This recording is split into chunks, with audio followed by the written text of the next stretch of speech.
गुरुवारी जळगावात सोनं चांदी खरेदीसाठी ग्राहकांची प्रचंड गर्दी पाहायला मिळाली। काल गुरुपुष्यामृत मुहूर्तानिमित्त खरेदीसाठी ही गर्दी झाली होती। 3 दिवसात सोन्याचे दर 3000 रुपयांनी घसरलेत। सोनं प्रति ग्रॅम 1,56,000 रुपयांवर आहे। आजचा हा मुहूर्त खूप स्पेशल मानला जातो, म्हणूनच आम्ही खरेदी करायला जळगावच्या या सुवर्ण नगरीमध्ये आलेलो आहोत। पण कुठेतरी असं वाटतं की हे जे गगनाला भाव भेटलेले आहेत हे कमी व्हायला पाहिजे। आजचा दिवस खूप चांगला योग मानला जातो।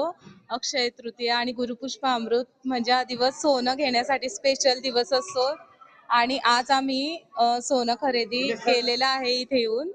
तर या दिवशी सर्वांनीच थोडं काही घेतलं पाहिजे, पण थोडे रेटही कमी झाले पाहिजे असं स्त्रियांची मागणी आहे। गुरुपुष्यामृत हा सुवर्ण दिवस असतो। या दिवशी ग्राहक आपल्या आपल्या परीने वेडणी, कॉइन आणि दागिने खरेदी करत असतो। तर हा दिवस जो आहे शुभ मानला जातो, त्यामुळे आज ग्राहकांनी गुरुपुष्यामृत सोबत काही ग्राहकांनी आमच्याकडे लग्न बस्त्यासाठी सुद्धा आज बस्त्यासाठी आलेले आहेत। त्यामुळे ग्राहकांचा उत्स्फूर्त प्रतिसाद आहे।